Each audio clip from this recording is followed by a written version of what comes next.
Well, hello and welcome to the TOPS Software Campfire Conference here in 2018. Thank you for joining me for this program on how to avoid 6 common detours in your reserve study roadmap to the future. This program came about from a memorable conversation I had early last year with a manager who was one of the finalists in the National Manager of the Year contest. So by definition, that made her one of the sharpest and top-performing managers in the country.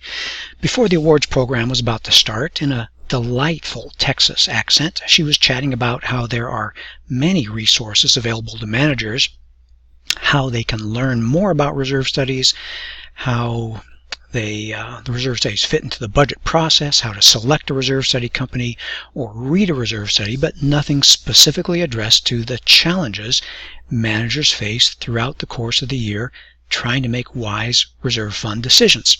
So from her point of view, most of her reserve decision making occurs during the year, not at budget time. And reflecting on that, she was right.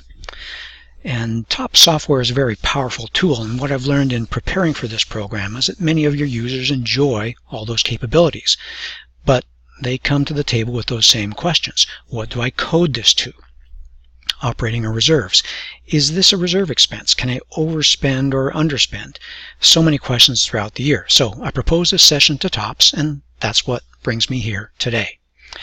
Your users or managers at companies that use TOPS and the boards they serve regularly have reserve fund questions throughout the year. This is what it looks like for the typical board or manager. A number of decision points throughout the year, opportunities to get off track if you don't know what you're doing. And as I mentioned, there hasn't been good training up to this point in time on this subject. So I'm here today to help management company finance staff, managers, and the boards they serve avoid detours that derail the budget and take extra time to figure out or fix the mistakes that were made. Managing a community association is hard work, but it's easier and a much straighter path to an improved future if you can avoid the detours. So, what are the most common detours, and what do we see among the community associations that we work with? Well, 6 most common are, it's not in the reserve study, what do I do? And then the decision, what is it? Maintenance, repair, replace, or a mismatch, the cost doesn't match, and then a timing mismatch. Do we need to do it now? Or, whoops, a mistake on the contribution side. We didn't make all of our contributions. And then number 6, what if we've ignored it for years? How do we really deal with those kinds of questions? And what's true is that these hazards exist. So let me walk you through examples of each of these so you can help prepare your mind and understand what appropriate responses are to deal with and avoid these major hazards. But first off, who am I? My name is Robert Nordland. I'm the founder and CEO of Association Reserves. We've done over 45,000 reserve studies for clients in all 50 states, so we're well versed in seeing what happens with reserve studies, what happens to community associations without reserve studies, who come to us without any planning. So it gives me a perspective on the reserve study side of things that managers typically don't have when they have their noses right into dealing with the individual association, or from the point of view of a portfolio manager, just a few associations. So I'll start with the first one. It's not in the reserve study. Well, what do you do when you have a basic question like that? You go back to the fundamentals. Well, you think about what is the board's primary objective, what are they really trying to accomplish, and then what do National Reserve Study standards say about it? So first off, board's primary objective. Probably in my first couple or 3 months working with community associations, I learned that a board's primary objective is to protect, maintain, and enhance the assets of the association. Their job as the board is to run the association on behalf of the owners, and the manager's job is to facilitate that action, to facilitate those things getting done. So fundamentally, it's the board's job to spend the dollars and take care of the property. Waiting, delaying is not in their best interest, and it's not in the association's best interest. So you're going to hear me encouraging many times here today that the board move forward with action, take action. And National Reserve Study Standards. They were formed in 1998, so they've been around for 20 years now. And I just want to remind you that anytime there's a conflict, the authority is the National Reserve Study Standards, not the Reserve Study. Hopefully your Reserve Study provider, whether it's a volunteer, a uncredentialed professional, or a credentialed Reserve Study professional, has applied the National Standard 4-part test in finding the major components at the association. Sometimes, though, you'll find out that there has been an oversight, or something has been revealed that was not previously known, or there's been a physical change in the association. So something might be missing from the Reserve Study. But the 4-part test is as follows. Number 1, you can see on the screen, it needs to be a common area maintenance responsibility. Number 2, it needs to have a limited useful life. Number 3, it needs to have a predictable remaining useful life. And number 4, it needs to be above a minimum threshold cost of significance. That's the National Standard 4-part test. That's what we do. That's what we encourage you to think about doing and your boards to think about doing, rather than think, is it on a master checklist? And so as you go through the years, and you have the opportunity to see what's actually happening at the association, it's a great opportunity for the board and the manager to actually refine the Reserve Study. It is just a budget. It's meant to be a budget guide, and I'll tell you a little bit more about updating, but take the opportunity with every time you learn something, oh, we didn't know that, to get it into the next Reserve Study update and help the association be a little more prepared for the future. Let's take a look at an example. Let's talk about pool equipment, specifically the pool heater. Let's say the pool heater fails. It's a $4,000, $4,500 project, and what do? Well, you look at the Reserve Study, typically the first thing that most associations do, and it'll look like something like this. Description, useful life, remaining useful life, replacement cost. This is the typical reserve component list. And notice that you don't see pool heater. So you think, might it be related to one of these things? Maybe it's in the pool resurface line item. So what do? Well, pool heater's missing. Where does the dollars come from? I need to do this. And the big question is, can I spend reserves on this? Well, so you look deeper in the report. You look to see if it was kind of in the background of that pool resurface project. There might be an appendix. There may be a further description that isn't in that summary table. Find out if maybe they were assuming that the association would do a number of projects at the same time that they resurface the pool. Maybe replace the filter, heater, do some other things. So look deeper in the report to see if you learn something there, to see if that line item was priced to handle things in addition to the resurfacing project.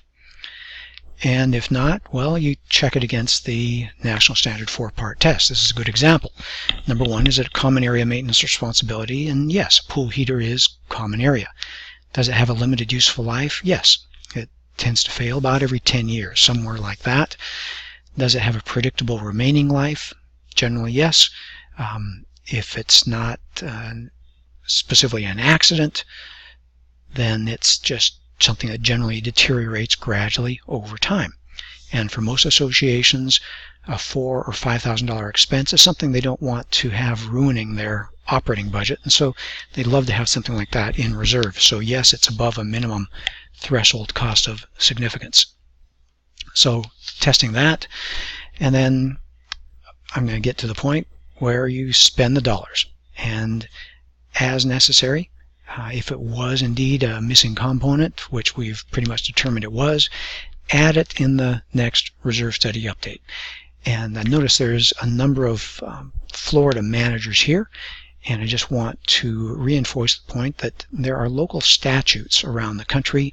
There's now 25 states that have some type of legislation with respect to reserves, and in Florida there's a statutory requirement to do, I'm going from memory here, roofing, painting, roadway services, and anything over $10,000. Well,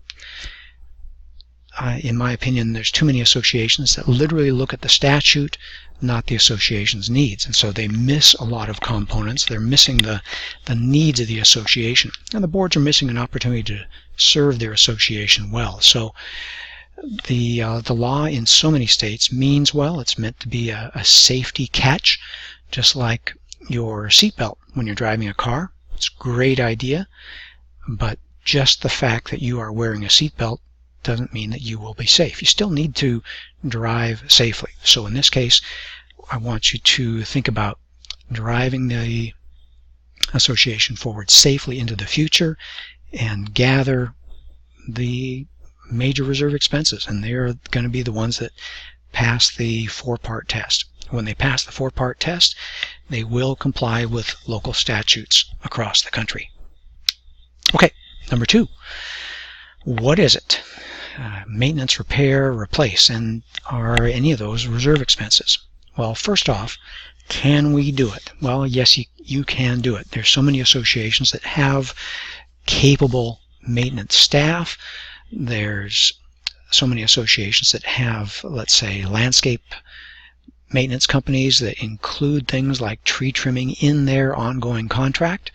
And then there's associations that don't have a lot of maintenance staff or landscape contracts where tree trimming is not in the operating budget. And so you need to do those kinds of things as a reserve project. So it can be different from association to association. You need to understand that. And even at one association, let's say you have had tree trimming as an every 3-year expense in the reserve budget.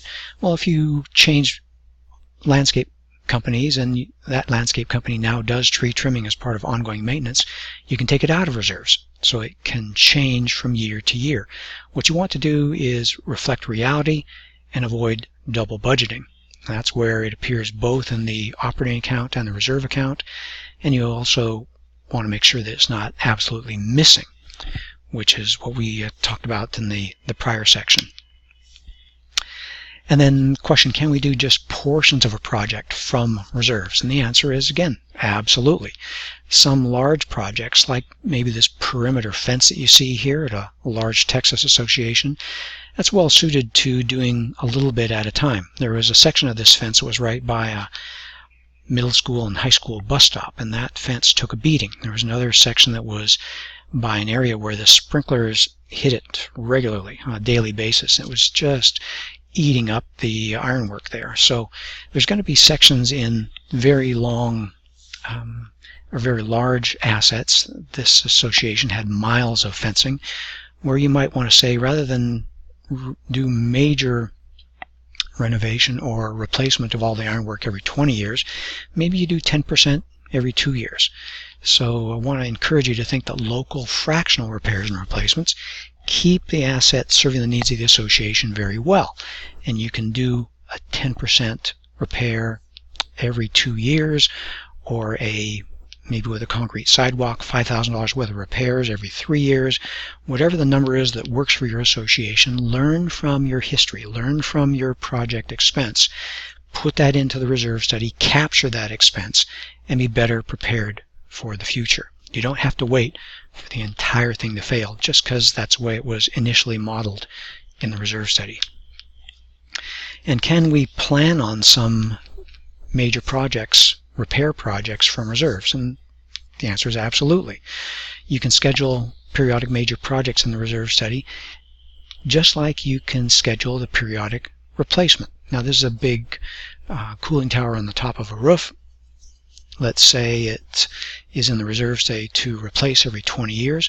Well, you can schedule a repair at the 10-year point. Do a major renovation. That could be $10,000 or $20,000 compared to a $200,000 total replacement. But that $10,000 or $20,000 repair and refurbish is money very well spent. That's money that you want to plan to spend. You don't want to get to the 10-year point and say, whoops, we need to do this big expense, and where's the money going to come from? So you can plan for those kind of things in the reserve study, and those are great ideas. Can we pay for a maintenance project from reserves? And the answer is yes. You can pay for it when it changes the reserve study. This is a great example here where the association was planning to do a wholesale replacement of the fence. You can see just over the edge here where the neighboring association had just replaced their fence, and this association, our client, knew that they were getting pretty close to that time themselves, and the reserve study said that they were going to have to do it in the next year. But their fence contractor came out and said, you know, you just have a few sections that are really bad, and if we repair those sections, your fence is going to last another 2 or 3 years.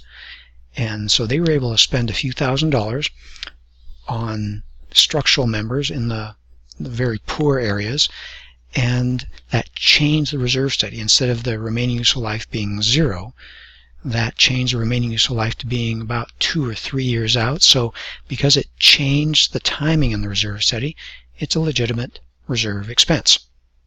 So you can spend those, I think it was a couple $1,000s from reserves because it affected that reserve component, and then you can enjoy that fence for another 2 years until indeed it's time to replace generally the whole thing. Okay, move on to number 3. The cost doesn't match. When the cost is too small or the cost is too large. There's different ways this can happen. Well, remember, just because the cost doesn't match the reserve study doesn't mean that the board has an excuse to not do it.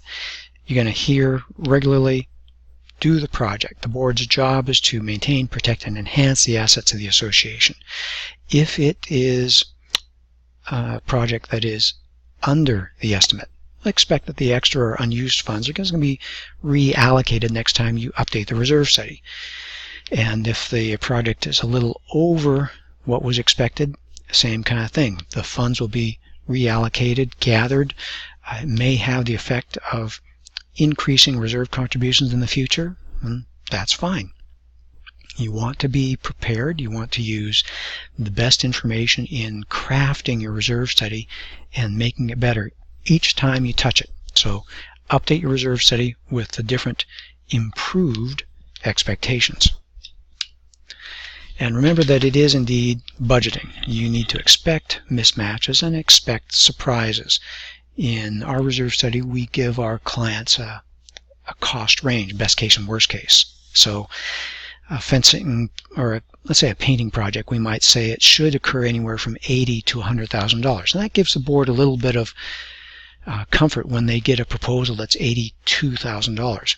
If you have a reserve study that says painting should be about $90,000 and you see a proposal for $82,000, then you're starting to wonder, is this right? Is it in the right range? So one way or another, you want to understand that if it's close, you've got the scope correct, do the project, take care of the needs of the association. And I show this picture of Captain Jack Sparrow here from the Pirates of the Caribbean movies. And there's a point in that movie where he says, at least memorably in my mind, where someone's asking about the pirate rules, the pirate code. And he says, well, it's not so much code as it is more of a guideline. And I want to encourage you to think about your reserve study as a guideline. There are 4 reserve rules. They guide the association forward. And there are 4 simple key rules. And they stand the test of time pretty well. And they are: expenses are inevitable. The board's responsible. Delays usually get more expensive than originally estimated. And the homeowners always get stuck paying the bills. So there is quite often no benefit to the board sitting and hemming and hawing and wondering and thinking that, well, we'll save some money by not doing that $82,000 project this year. Let's wait and do it next year. And boy, think of all the money that we'll be saving. And that gets me to my next point, actually. Do we need to do it now? Well, because the timing doesn't match, or because the board just has cold feet. Okay. Remember rule number 3, the expenses often get more expensive when delayed. Well, this is a photo of an association that didn't want to do the seal coating. Seal coating was budgeted at, I think, about $7,000. They thought, hey, that's $7,000 that we can save.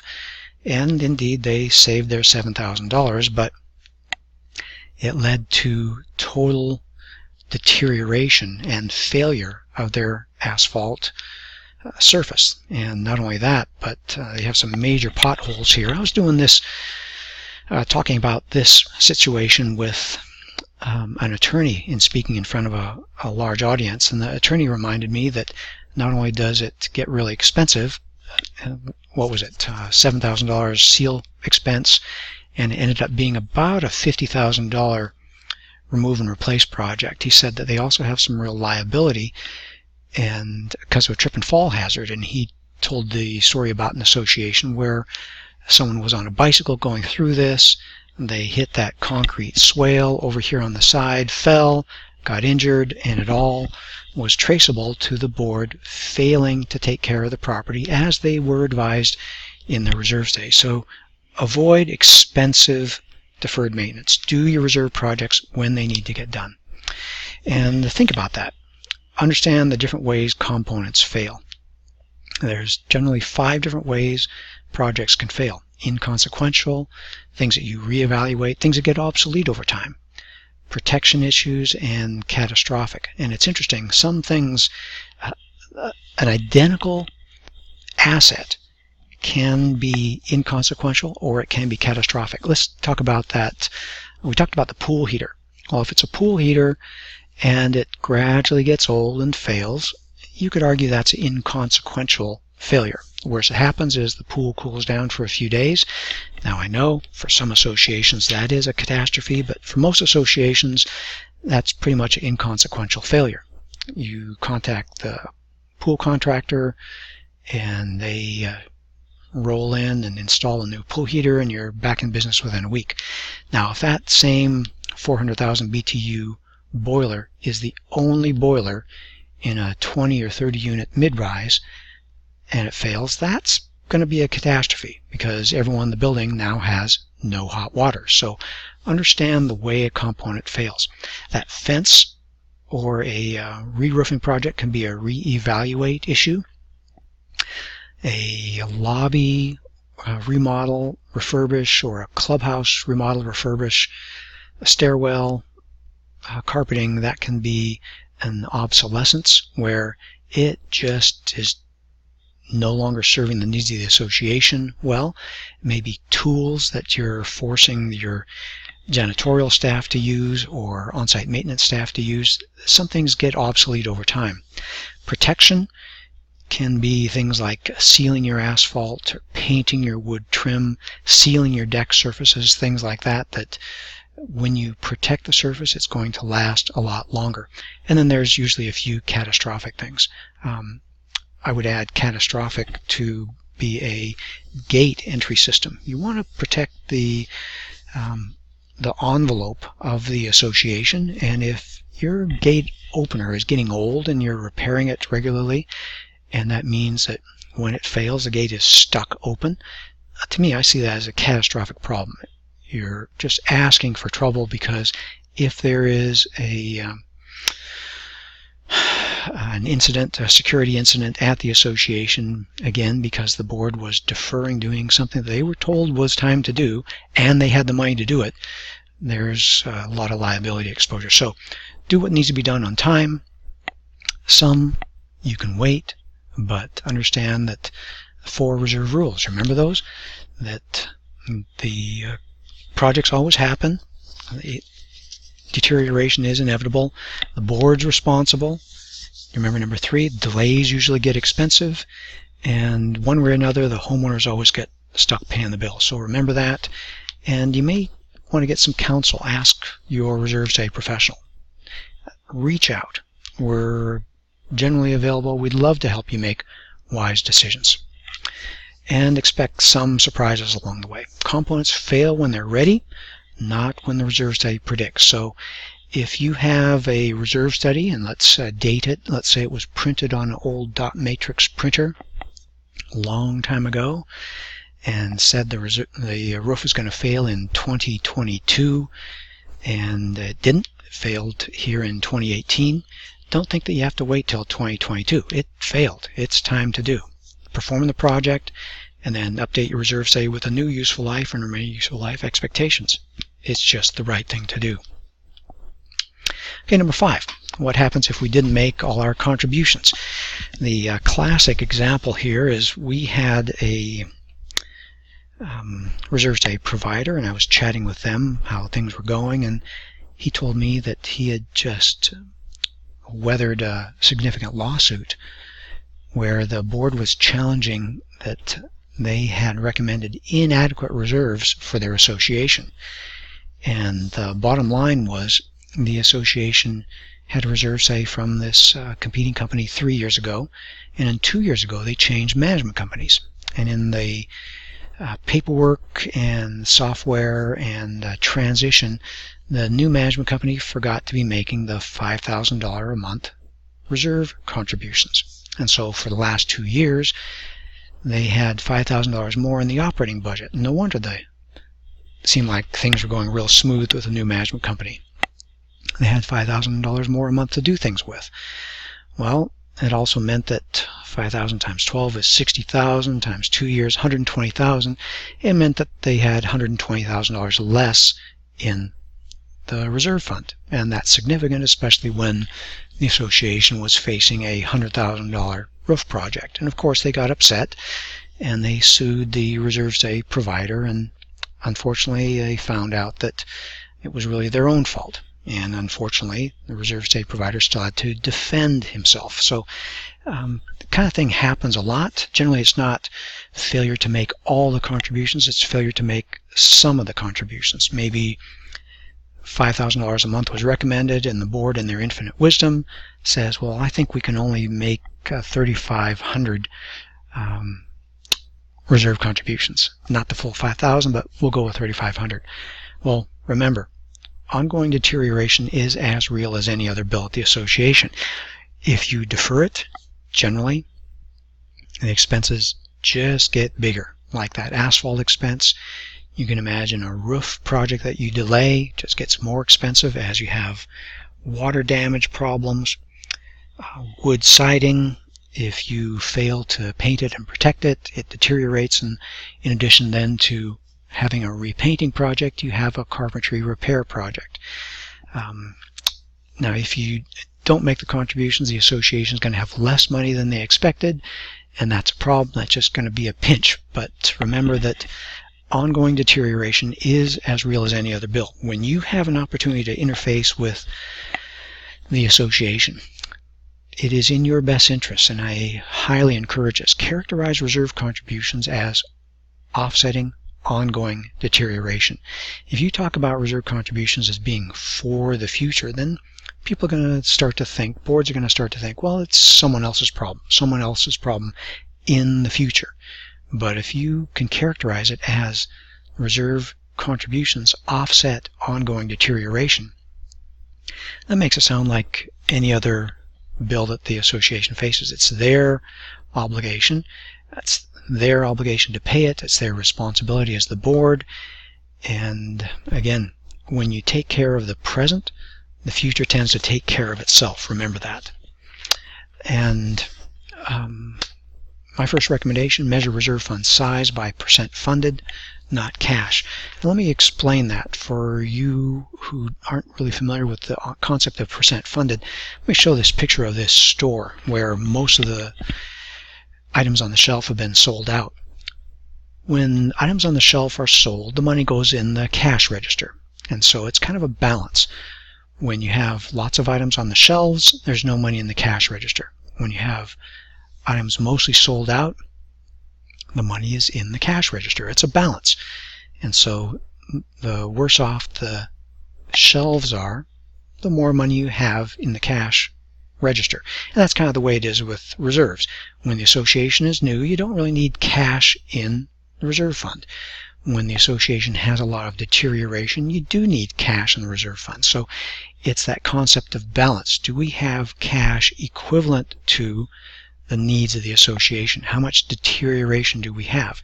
And that's what percent funded is. It's a measure of the cash in reserves to the deterioration. If you have $100,000 worth of deterioration and you have $50,000 in the reserve fund, you are 50% funded.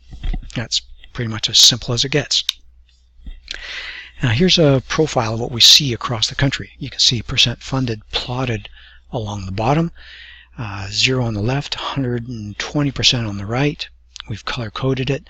Most associations are in that kind of middle-ish range, 40, 50, 60%. It's a very normal probability bell curve. It gets cut off at 0 because you can't really have less than 0 money. But that's what we see across the country.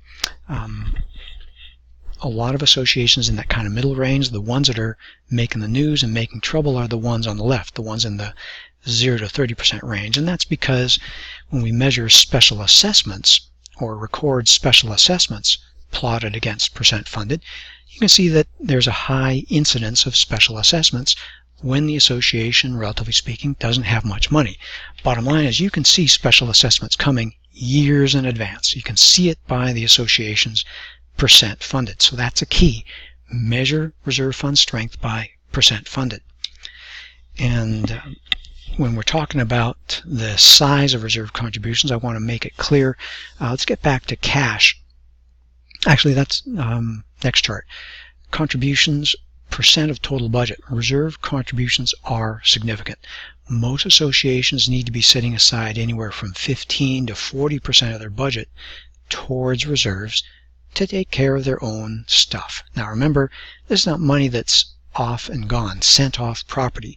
It's money that stays in their own bank account, ready to take care of their own home. So it's in their best interest to be collecting this and setting it aside to take care of their own homes. Remember that store image. When the assets deteriorate, you need funds and reserves, and you need an adequate amount. Some associations by nature are going to be more expensive with respect to their reserve needs, and some are going to be less expensive with respect to their reserve needs. It all depends on the physical property. But let me take you back to cash. For the typical condo association, if you're talking about $5,000 a month or $20,000 a month, it may sound like a large number, and the board may be resistant. But I want to encourage you to remember that reserve contributions are not expensive. Reserve contributions for the typical condo are about the size of a premium coffee per day, just a few dollars a day, $3, $4, $5. So it's really not a lot of money. And there are expensive ways to do it and inexpensive ways to do it. If you got a $250,000 roof that lasts 15 years, if you set the money aside on an ongoing basis, like it's an ongoing cost of deterioration, the homeowners can pay for that roof expense with about $232,000 worth of contributions. That's because the bank makes up for the rest in interest. If you special assess for it at the last minute, it's going to cost $250,000. If you take out a loan at commercial loan terms right now, a 7-year loan, prime plus a few points, it's going to end up costing the homeowners, remember fourth reserve funding rule, homeowners always get stuck paying the bill. That $250,000 roof is going to end up costing the homeowners about $320,000. So there's a $70,000 opportunity cost for waiting and having to take out a loan. It gets really expensive. So our encouragement is to save money in trouble. Avoid the deferred maintenance, avoid the special assessment, get everyone paying their fair share, earn the interest, make those contributions on time, improve property values. We've done a study on this, and we've learned that, actually I'll get to that in the next section, we've learned that curb appeal is real, and when the board takes care of the property values respond. And you can launch the $10 solution. If you're working with an association that is woefully behind on making reserve contributions, they're underfunding reserves, do what we call the $10 solution. Just about every condo can increase their homeowner assessments $10 a month. So at budget time, if their homeowner assessments are $250, we're encouraging go up to $260. If it's $325, go up to $335. Launch a $10 solution. boost those reserve contributions by $10 a month. Now, doing the math, $10 a month per homeowner is about 33 cents a day. You can do that. That'll help the contributions climb up to where they need to be. Again, they need to be $3, $4, $5 per unit per day for the average condo. If they're down the $2 and $3 range and they need to be a little bit higher, $10 solution will get them there in just a few short years. So start that process, get them moving in the right direction. Typically, associations got into a reserve deficit through years of underfunding, so it may take a few years of getting it together, doing it right, to move in the right direction. And that brings us to the last point. What if we have ignored it for years? And the association has gotten into kind of a status quo, where they move from special assessment to special assessment, and deferred maintenance projects and project cost overruns, and just a lot of bad things going on at the association. And that makes me think of this old Alfred Newman image from the old Mad magazines. What? Me worry? Well, hasn't been a problem yet. Well, they just haven't opened their eyes. Well, look at the facts. Remember the board's primary objective. They're measured by being responsible to protect, maintain, and enhance the assets of the association. They need to be paying that very real ongoing bill of deterioration. And they have a responsibility to minimize not only the cost to the homeowners, but their costs themselves. Their boards, homeowners themselves. And you can begin now. And that's what I mean by the $10 solution. And there really is a good payoff, not only for doing the right thing, but as I indicated just a couple moments ago, we did a research project a little over a year ago now, and found a very strong correlation between an association's percent funded and their home values compared to other homes in their neighborhood, comparable homes in their neighborhood. And look at what we see. For homes in associations that were well funded, over 70% funded, their home values were 12.6% higher on average than homes that had a reserves percent funded that were weak, in the 0 to 30% range. It's real. So making those reserve contributions, and it may be a total of what is $3 a day times 30, $90 per unit per month, maybe 50, maybe 120, whatever the reserve contribution need to be at your association. Again, if they're underfunded, it's tens of dollars per month, a few $100s a year to be making adequate reserves. But think about what a 10% boost in home value can be. For a $300,000 condo, 10% boost in home value is 30 grand. That's a great payoff for a few $100s more a month in reserve contributions. And you might want to remind the board that it is their job. And I like this cartoon here. Every time we come up with a great idea, like skimping on reserves, you have to bring up the law in prison. It's the board's job to do these kind of things that take care of the association on behalf of the members. So, what were those common detours? Number one, it's knowing if it's a reserve component. If it is or not, there's that national standard 4-part test. Choose maintenance, repair, or replace. Know what to code it towards. And allow the cost to not match. This is budgeting. It's not a game of perfect.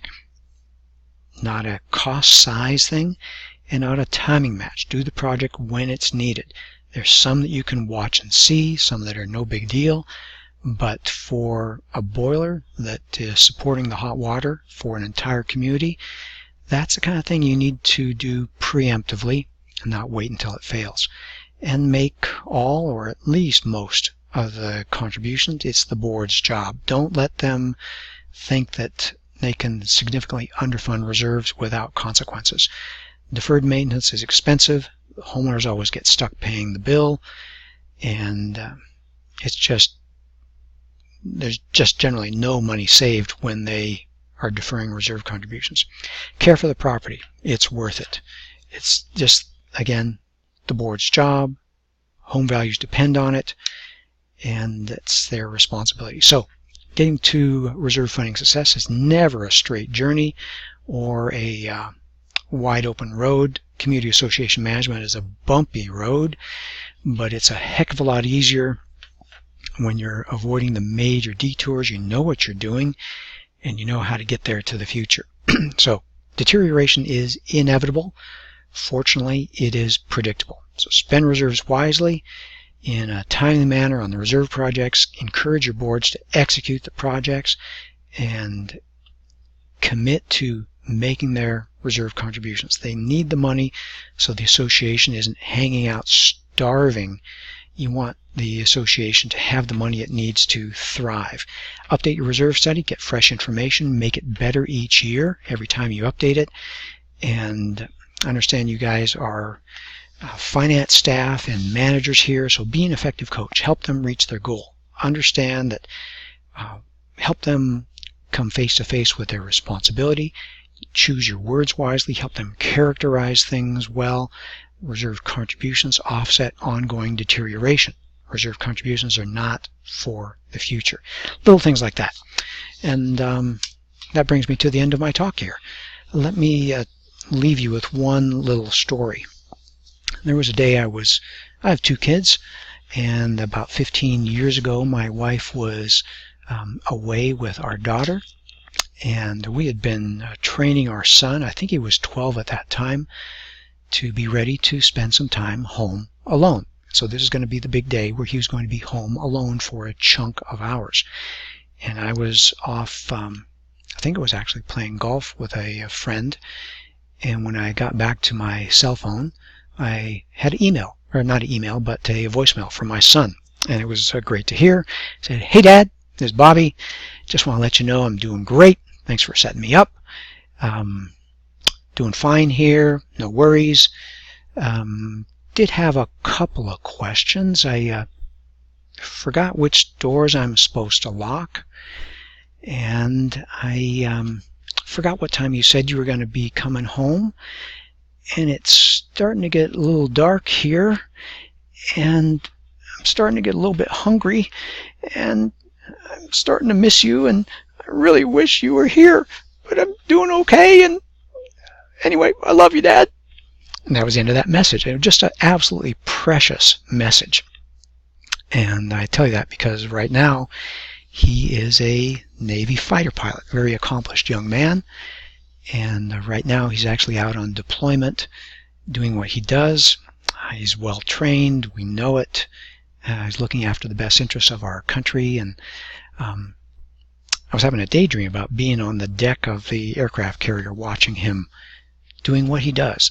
Being, of course, very proud, knowing how well trained he is, having